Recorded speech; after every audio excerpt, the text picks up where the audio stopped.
തന്ത്രപരമായ ഇടപെടൽ നടത്തുന്നതിലൂടെ നരേന്ദ്രമോദിയോളം കഴിവുള്ള മറ്റൊരു നേതാവ് ഇല്ലെന്ന് വേണം പറയാൻ. ഉഭയകക്ഷി ബന്ധങ്ങളിലൂടെയും സമാധാനം സ്ഥാപിക്കുന്നതിലൂടെയും മുൻപന്തിയിലാണ് അദ്ദേഹം. ഇപ്പോഴത്തെ ആണവായുധ യുദ്ധത്തിൽ നിന്നും ലോകത്തെ രക്ഷിച്ചിരിക്കുകയാണ് നരേന്ദ്രമോദി.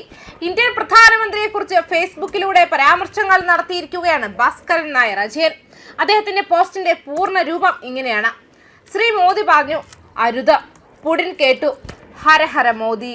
ആണവായുധ യുദ്ധത്തിൽ നിന്നും ലോകത്തെ രക്ഷിച്ച് നരേന്ദ്രമോദി. നിങ്ങൾ അറിഞ്ഞോ, കോടിക്കണക്കിന് പേർ കൊല്ലപ്പെട്ടേക്കാവുന്ന ആണവ യുദ്ധത്തിൽ നിന്നും. കൂടാതെ ഉക്രൈൻ എന്ന രാജ്യം ഭൂമുഖത്ത് നിന്ന് ഇല്ലാതാകുമായിരുന്നു നമ്മുടെ പ്രധാനമന്ത്രി മോദി ഇല്ലായിരുന്നുവെങ്കിൽ. പോളണ്ടിന്റെ വെളിപ്പെടുത്തൽ 2022 പുടിനെ തടഞ്ഞത് മോദി. 2022 യുദ്ധഭൂമിയിൽ തിരിച്ചടി നേരിട്ടപ്പോൾ റഷ്യ തന്ത്രപരമായ ആണവായുധം പ്രയോഗിക്കാൻ ഒരുങ്ങിയ നിമിഷം, ലോകം മുഴുവൻ ആണവനാശത്തിന്റെ വക്കിൽ നിന്നും നിമിഷം ആ മഹാവിപത്തിന്റെ വാതിൽക്കൽ നിന്ന് മനുഷ്യരാശിയെ തിരിച്ചു വിളിച്ചത് ഭാരതത്തിന്റെ സിംഹം നരേന്ദ്രമോദിയാണെന്ന് പോളണ്ടിലെ മുതിർന്ന ഉദ്യോഗസ്ഥൻ വെളിപ്പെടുത്തി. പാശ്ചാത്യ ലോകത്തെ ഒരു നേതാവിനും കേൾക്കാൻ കഴിയാത്തത് പുടിൻ കേട്ടത് മോദിജിയുടെ വാക്ക് മാത്രമാണെന്ന് പോളണ്ട് സ്റ്റേറ്റ് സെക്രട്ടറി വ്ളാഡിസ്ലാവ് തിയോഫിൽ ബാർട്ടോസെവ്സ്കി തുറന്നു പറഞ്ഞു. ഭാരതത്തിന്റെ സ്വാതന്ത്ര്യവും നിഷ്പക്ഷവും ധീരവുമായ വിദേശ നയം തന്നെയാണ് മോദിക്ക് ഈ ലോകം കണ്ടിട്ടില്ലാത്ത നയതന്ത്ര ശക്തി നൽകിയത്.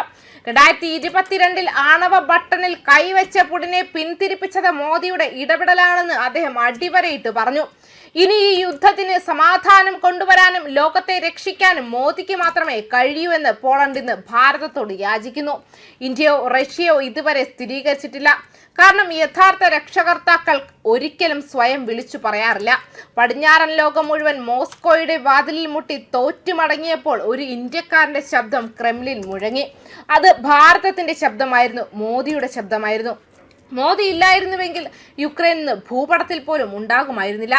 ചാരമായി മാറിയേനെ. മൂന്നാം ലോക മഹായുദ്ധം പൊട്ടിപ്പുറപ്പെടുമായിരുന്നു. കോടിക്കണക്കിന് മനുഷ്യർ നിമിഷ നേരം കൊണ്ട് വെന്തു മരിക്കുമായിരുന്നു. അങ്ങനെ സംഭവിക്കാതിരുന്നത് ഒരൊറ്റ കാരണം കൊണ്ടാണ്: ഭാരതമുള്ളതുകൊണ്ട്, മോദി ഉള്ളതുകൊണ്ട്. ഇത്തരത്തിൽ ട്രംപോ മറ്റോ ചെയ്താൽ ഒന്ന് ചിന്തിച്ചു നോക്കൂ. 2019 ഇന്ത്യ യുദ്ധത്തിന് വരുമെന്ന് പേടിച്ച് അഭിനന്ദൻ വർദ്ധമാനെ പാകിസ്ഥാൻ ഭാരതത്തിന് തിരികെ ഏൽപ്പിച്ചപ്പോൾ അന്നത്തെ പാകിസ്ഥാൻ പ്രധാനമന്ത്രി ഇമ്രാൻഖാനെ വാപ്പച്ചി എന്ന് വിളിച്ച മലയാളികൾ നമ്മുടെ ശ്രീ മോദിയെ എന്ത് വിളിക്കുമെന്ന് കാത്തിരിക്കുന്നു. ലിങ്ക് കമന്റ് ബോക്സിൽ എന്ന് പറഞ്ഞാണ് ഭാസ്കരൻ നായർ അജയൻ പോസ്റ്റ് അവസാനിപ്പിച്ചിരിക്കുന്നത്. ഏതായാലും ലോകരാജ്യങ്ങൾക്കിടയിൽ സമാധാനം കൊണ്ടുവരാനും യുദ്ധങ്ങൾ അവസാനിപ്പിക്കാനും നരേന്ദ്രമോദിയോളം പോന്ന മറ്റൊരു നേതാവില്ലെന്നാണ് പലരും ഇപ്പോഴും അഭിപ്രായപ്പെടുന്നത്. ന്യൂസ് ഡെസ്ക് കർമ്മ ന്യൂസ്.